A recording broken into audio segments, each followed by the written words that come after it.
예, 오늘은 말씀의 제목을 인생과 기다림 이렇게 붙여드렸습니다. 우리 인생에서 기다림이라고 하는 것은 믿음이라고 하는 꽃을 피우게 되는 것입니다. 상대방을 믿고 상대방을 신뢰한다면 끝까지 기다릴 수 있으리라고 생각합니다. 우리 현대인들이 살아가는 현대 사회를 가리켜 믿음이 없는 세대, 불신의 시대라고 말합니다. 그러므로 우리의 삶에 있어서 모든 곳에서 우리의 신뢰가 무너지고 우리의 믿음이 무너지면서 기다림이라고 하는 것의 아름다움도 역시 똑같이 무너져서 퇴색해버리고 있습니다. 이제는 더 이상 기다림의 아름다움을 기대하기 어려운 시대에 살아가는 것이 우리의 현실이 아닌가 싶습니다. 저와 여러분은 예수를 믿는 사람들입니다. 우리 그리스도인의 정체성 가운데 가장 중요한 것 중에 하나는 우리가 기다리는 사람들이라고 하는 사실입니다. 우리는 누구나 예수 그리스도께서 다시 오시는 예수님의 재림을 기다리는 사람들인 줄로 믿습니다. 옆에 있는 분들과 인사합니다. 잘 기다리시기를 바랍니다. 예, 요한계시록 22장 20절에 보시면 이것들을 증언하신 이가 이르시되 내가 진실로 속히 오리라 하시거늘 아멘 주 예수여 오시옵소서 라는 말씀이 있습니다. 진실로 이 말씀은 다시 말하면 확실하다 이런 말씀이라고 번역할 수 있습니다. 다시 말하면 예수님께서 진실로 다시 오신다. 예수님께서는 확실하게 다시 오신다 하는 것입니다. 그러므로 성경은 우리에게 예수님이 분명하게 확실하게 정확하게 다시 오신다고 설명해 주셨습니다. 다만 언제 오시는지 그 오시는 시간만은 여전히 비밀에 감추어 두셨습니다.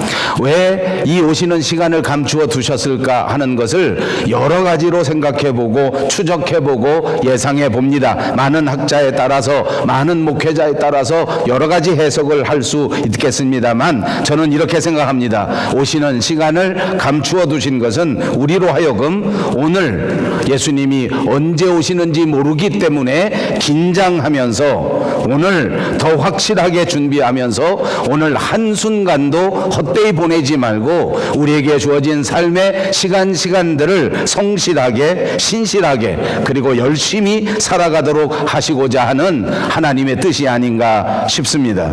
여러분들도 모두 그렇게 믿고 그렇게 생각하시기를 바랍니다. 하나님께서는 저와 여러분이 우리의 삶의 한순간도 허투루 살기를 바라지 않습니다. 한 시간도 그냥 정신없이 지나기를 바라지 않습니다. 우리의 삶의 순간순간마다 치열하게 신실하게 그리고 진실되게 열심히 살아가는 저와 여러분이 되어야 될 줄로 믿습니다. 마치 예수님께서 곧 오늘 우리의 삶의 현장에 다시 오실 것처럼 그렇게 준비하면서 그렇게 깨어서 살아있는 삶을 살기를 원하신다는 말씀입니다. 우리가 잘 기다릴 수 있는 방법이 있습니다. 그것은 바로 하나님의 말씀을 가까이 하고 늘 깨어서 기도하는 삶이 하나님을 잘 기다리는 삶인 줄로 믿습니다. 예수님의 재림을 기다리는 사람들은 누구든지 천국을 바라보면서 이렇게 이 세상에서 하나님의 말씀을 부여잡고 하나님의 말씀을 의지하면서 기다리면서 살아야 된다는 것입니다. 예수님의 재림을 기다립니다. 그리스도께서 다시 오시는 그날을 기다리고 살아갑니다. 그렇기 때문에 저와 여러분은 이 세상에 살면서 천국을 바라보며 사는 사람들입니다. 천국을 바라보면서 살기 때문에 우리는 세상에서 담대하게 살아갈 수 있습니다. 하늘나라를 바라보는 사람들의 특징은 아름다운 삶의 모습을 보인다는 것입니다. 우리는 세상에서 고난을 만납니다. 때로는 우리가 견딜 수 없는 아픈 질병을 만나게 됩니다. 가난하게 되는 경우도 많습니다. 그러나 천국을 바라보기 때문에 질병 가운데에도 벌벌 떨지 않습니다. 때로는 조금 가난하게 되었다고 할지라도 비굴하지 않습니다. 세상을 살아가면서 힘이 없이 넘어져 버릴 때가 있을지 몰라도 우리 마음속에는 새로운 능력 가운데 힘이 생겨지게 됩니다. 세상에 눈치를 볼 필요가 없습니다. 아무리 힘들어도 슬퍼하지 않을 수 있는 사람, 그것이 바로 저와 여러분 재림을 기다리는 기다리는 그리스도인의 삶인 줄로 믿습니다. 그러므로 다시 한번 우리에게 주어진 삶의 형편 속에서 이 말씀을 의지하고 이 말씀을 간직하고 분연히 일어나셔서 비굴하지 않게, 연약하지 않게 담대하게 승리하는 삶을 사시기를 주님의 이름으로 축복합니다. 기다림이라고 하는 것은 믿음의 꽃을 피운다고 말씀드렸습니다. 그렇습니다. 기다림이라는 말 속에는 두 가지 다른 기가 있습니다. 그것은 기도요, 그것은 기대입니다. 그러므로 기다림의 아름다운 꽃을 피우기 위하여 우리는 쉬지 않고 기도하여야 합니다. 기다림이라고 하는 아름다운 꽃을 기대하면서 희망을 놓지 말고 소망을 놓지 않는 적극적인 신앙의 자세가 바로 기다림의 자세라는 말씀인 것입니다. 그렇습니다. 그러므로 저와 여러분은 예수님을 기다려야 합니다. 이제 여러분들의 삶의 모습 가운데 예수 그리스도를 기다리시는 그 기다림 속에 살아가시기를 다시 한번 주님의 이름으로 축복합니다. 구약 성경에는 오실 메시아를 기다리는 일에 초점이 맞추어져 있습니다. 구약 성경에 보시면 오실 메시아를 기다리는 일에 초점을 맞추어서 또 오늘 살아가는 삶의 현장 속에서 언제나 메시아를 바라보고 언제나 메시아를 기다리면서 살았단 말입니다.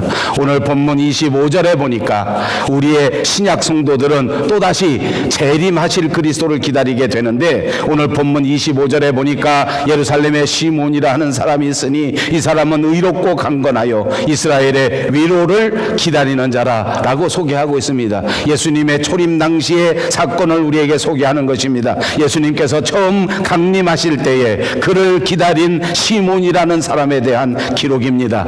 그를 가리켜 의롭고 경건한 사람이라고 말하고 있습니다. 의롭고 경건한 것은 무엇입니까? 믿음이 좋다는 것을 말하는 것입니다. 이스라엘의 위로를 기다린다는 말은 다시 말하면 메시아를 기다린다는 말입니다.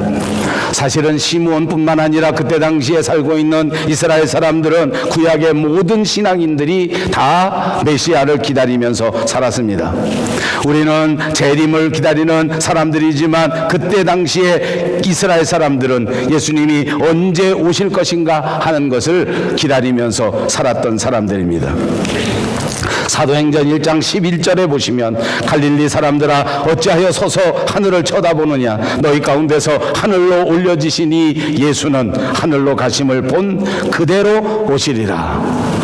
이 말씀을 전해들은 신약의 모든 성도들이 이제 드디어 계시록 2장 20절에 있는 말씀대로 아멘, 주 예수여 오시옵소서, 마라나타를 외치면서 오늘도 주의 재림하심을 기다리고 있는 것입니다. 사도행전 1장 4절에 보면 예루살렘을 떠나지 말고 내게 들은 바 아버지께서 약속하신 것을 기다리라 말씀하고 있습니다. 예수님의 제자들은 이 말씀을 듣고 그때부터 예수님이 다시 오시는 예수님의 재림을 기다리면서 살았습니다. 예루살렘을 떠나지 않고 내게 들은 바 아버지께서 약속하신 것을 기다리라는 말씀을 들었던, 그리고 그 말씀 그대로 기다림 속에서 충성으로 말씀 가운데 살았던 제자들은 드디어 성령님의 강림의 사건을 체험하게 되었습니다. 그렇습니다. 믿음 생활의 출발도, 믿음 생활의 성숙도, 믿음 생활의 마지막도 기다림이라고 하는 것을 가르쳐 주는 것입니다. 그러므로 우리 믿음의 인생의 성공과 실패도 기다리느냐 기다리지 못하느냐에 달려 있다는 사실을 기억하시기 바랍니다.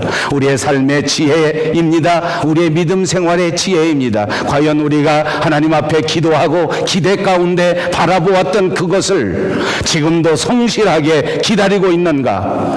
잘 기다리고 계시다면 여러분은 분명히 성공하시게 될 것입니다. 말씀을 잃어버린 채, 말씀을 놓아버리고 세상과 타협한 채로 그 모든 것들을 기다리지 못하고 내 생각대로, 내 소욕대로, 내 욕심대로 행동하고 있다면 여러분의 삶은 실패의 나락에 빠질 수밖에 없다는 것입니다. 성경에는 그래서 우리에게 기다림에 실패한 사람들을 보여줍니다. 기다림에 실패한 것 때문에 인생의 낭패를 본 경우, 실패한 경우를 가르쳐 주는데 믿음의 조상 그 아브라함이 첫 손가락에 꼽힙니다. 창세기 12장에 보면 하나님께서 아브라함에게 나타나 약속하시기를 너로 큰 민족을 이루시겠다 약속해 주셨습니다. 그때 아브라함의 나이가 75살이었습니다.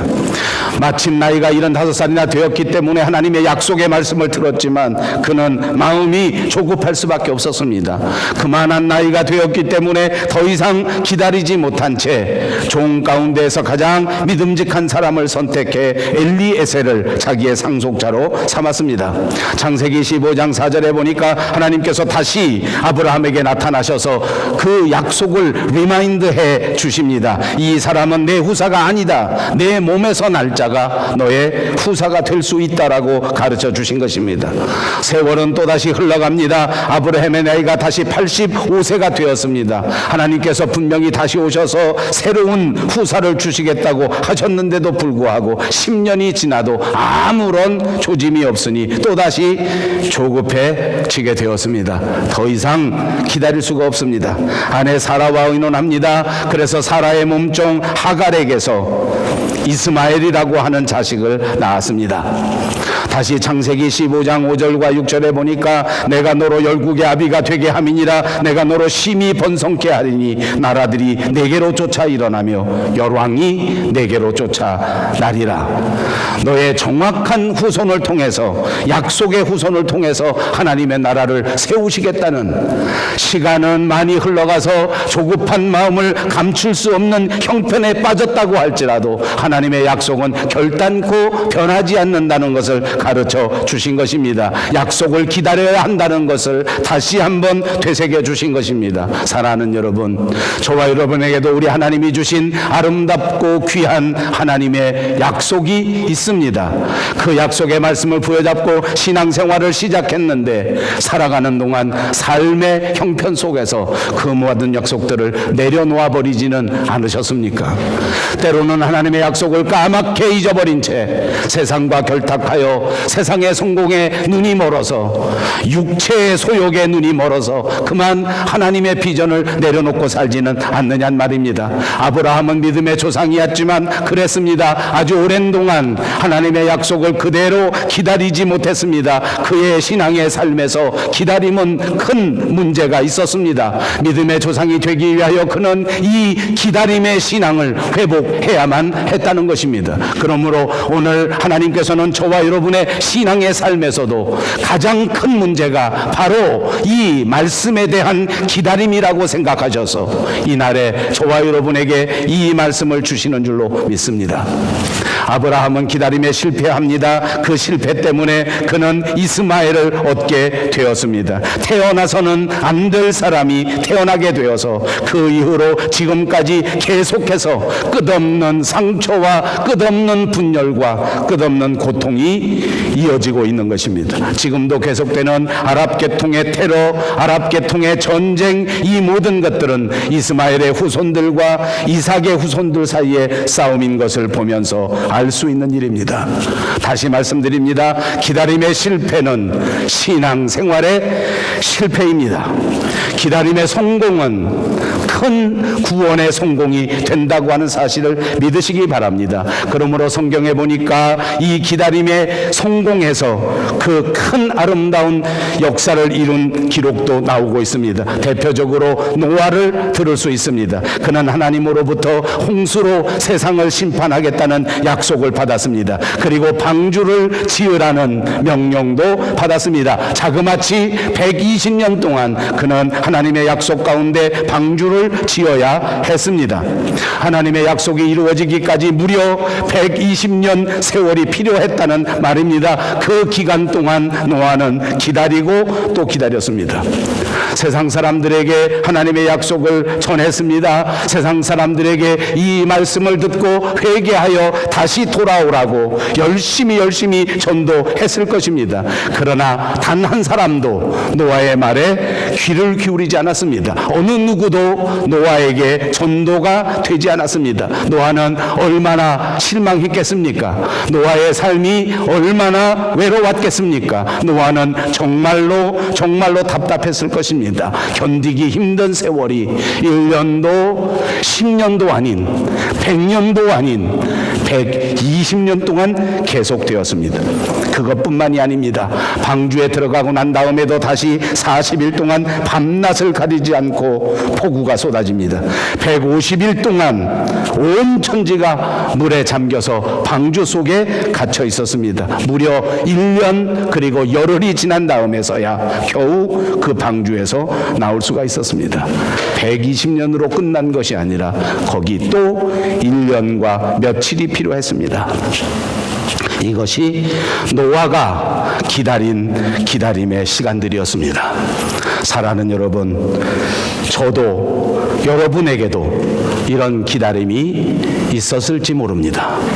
때로는 그 기다림의 시간이 너무나 길어서, 때로는 그 기다림의 시간이 나를 너무나 외롭게 해서, 때로는 그 기다림의 시간 동안 아무런 소망을 발견하지 못할 것 같은 환경에 빠져버려서 기다림을 포기해버렸다면, 노아가 그 많은 시간 동안 그 기다림의 줄을 내려놓았더라면 그는 인생의 성공을 누려보지 못했을 것입니다. 그는 끝까지 기다렸습니다. 놀랍지 않습니까? 노아는 그 기다리는 130년, 120년 기간 동안 한 번도 기다림에서 실패하지 않았습니다. 시행착오를 겪지 않았습니다. 실수하지도 않았습니다. 좌로나 우로나 치우치지 않았습니다. 그 결과 노아는 드디어 위대한 구원의 성공을 이루었습니다. 그 어떤 사람도 체험해보지 못했던 그 홍수 심판이 지나가고 난 다음 새로운 인류, 새로운 문화, 새로운 세상을 주도할 수 있는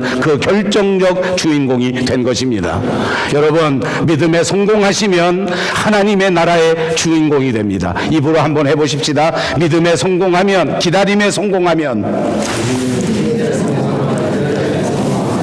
믿음의 주인공이 된다. 아멘. 여러분 모두가 다 이렇게 하나님 나라의 위대한 믿음의 주인공이 되시는 큰 열매를 체험하시게 되시기를 주님의 이름으로 축복합니다. 기다림은 정말 중요합니다. 그런데 여러분, 기다린다고 해도 엉뚱한 걸 기다리면 그건 또 아무 소용이 없습니다. 오늘 본문에 보니까 우리가 기다리고 사모해야 할 분이 누구신가?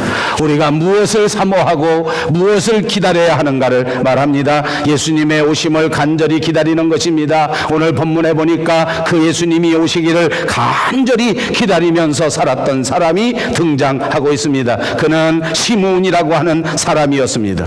당시 이스라엘의 삶의 형편은 결단코 간단하지가 않았습니다. 매우 어려운 처지에 있었습니다. 정치적으로는 로마의 식민지가 되어 압제하에 시달리고 있었고, 경제적으로는 많은 사람들이 실직하고 헐벗고 먹을 것이 없는 굶주림의 삶이 계속되고 있었습니다. 종교적으로도 정말 큰 문제입니다. 종교 지도자들이 타락한 채 외식하고 형식주의에 빠져서 그만 종교 안에도 아무런 기대를 가질 수 없는 그런 삶의 형편이었습니다.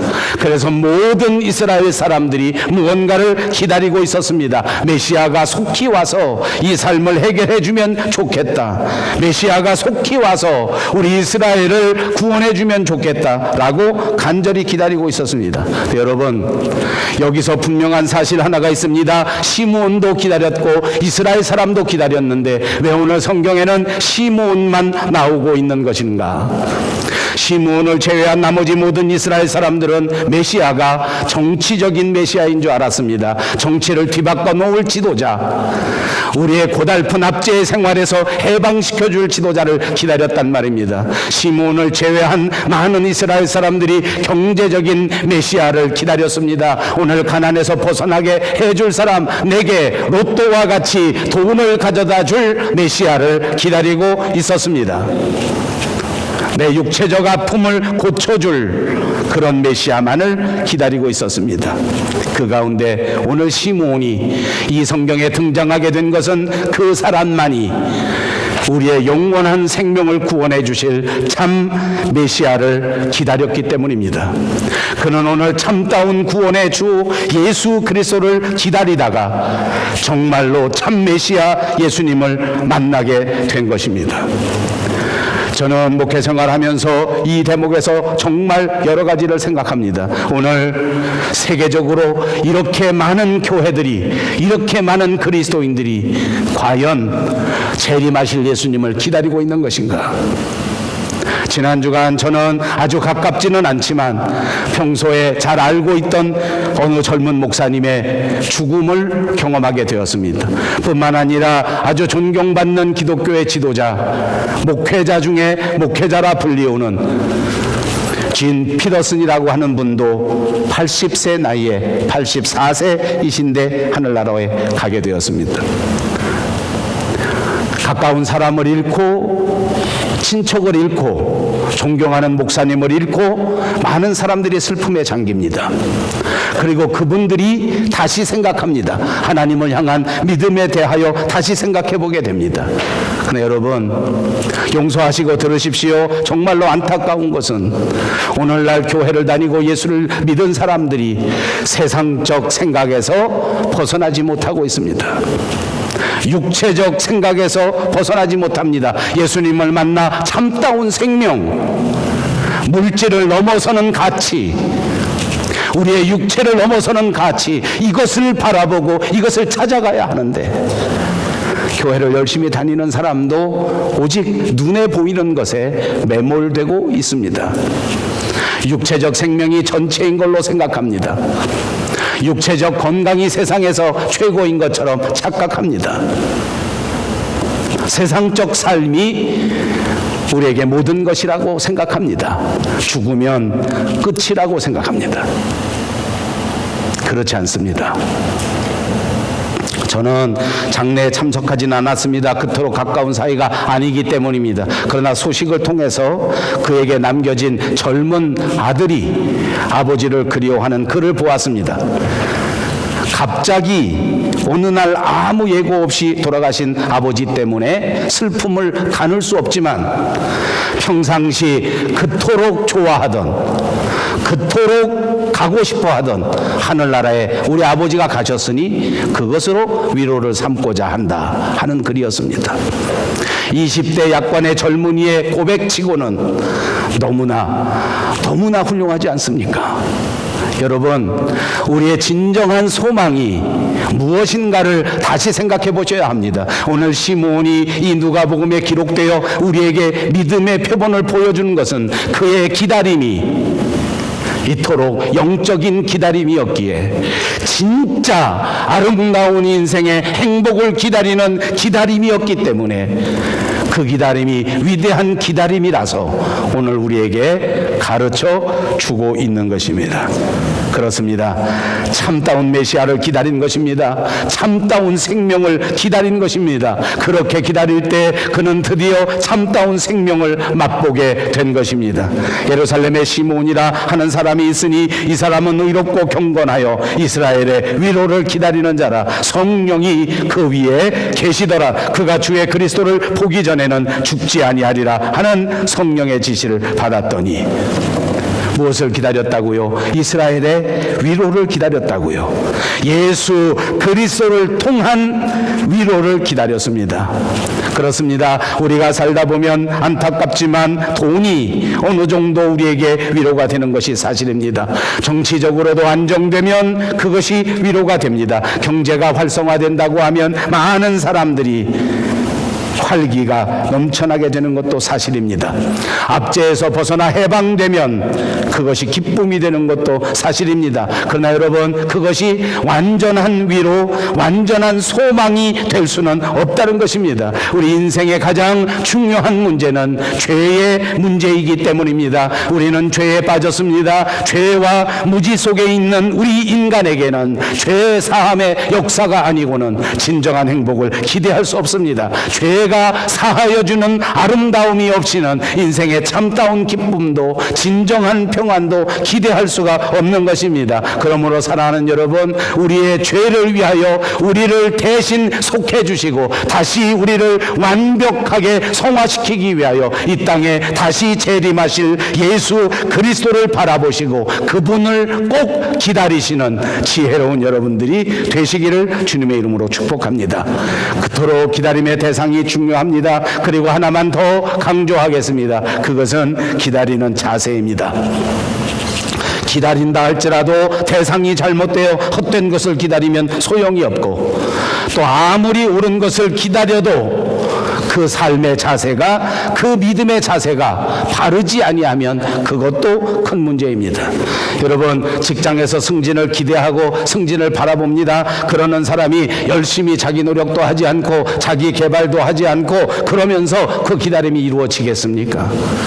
학교에서 좋은 성적을 받고 많은 사람들 앞에 큰 상을 받으면서 졸업하기를 기다리는 사람들이 있습니다. 소망합니다. 언제나 점수가 나올 때마다 큰 관심을 가지고 내가 잘했나, 내 옆에 사람이 잘했나 하고 따지는 사람들이 얼마나 많은지 모릅니다. 그런데 정말 미련한 것은 그런 소망을 가진 사람이 열심히 공부는 하지 않는 것입니다. 공부는 하지 않고 숙제도 똑바로 내지 않고 모든 것에 불성실하면서 그냥 나중에 상 받을 때 맨 앞에 나가고 싶은 소망이 불타오르는 것입니다. 그런 사람이 얼마나 많은지 모릅니다. 가을에 풍성한 열매를 얻기 원하십니까? 봄과 여름에 남 모르는 땀을 흘리고 열심히 씨앗을 뿌리고 최선을 다하여 가꾸는 노력이 있을 때에 가을에 아름다운 열매를 거두는 것입니다. 우리 말 중에 꿈은 이루어진다는 말이 있습니다. 착각하지 마십시오. 아무 꿈이나 그냥 다 이루어지는 것은 결단코 아닙니다. 열심히 꿈을 꾸십시다. 그리고 그 꿈을 이루기 위해서 최선을 다하여 힘써야 한다는 말입니다. 우리의 신앙생활도 그렇습니다. 열심히 기다려야 합니다. 최선을 다하여 기다려야 합니다. 올바른 자세로 신앙의 삶을 살아갈 때 우리의 열매가 보장된다고 하는 사실을 믿으시기를 바랍니다. 오늘 본문 22절을 다시 봅니다. 예루살렘에 시몬이라 하는 사람이 있으니 이 사람은 의롭고 경건하여 이스라엘의 위로를 기다리는 자라. 성령이 그 위에 계시더라. 그렇습니다. 시몬이라는 분이 의롭고 경건한 사람입니다. 그래서 그는 이스라엘의 위로를 기다리고 있습니다. 우리의 자세가 과연 어떠합니까? 우리가 모두 의롭고 경건한 사람이 되어야 할 줄로 믿습니다.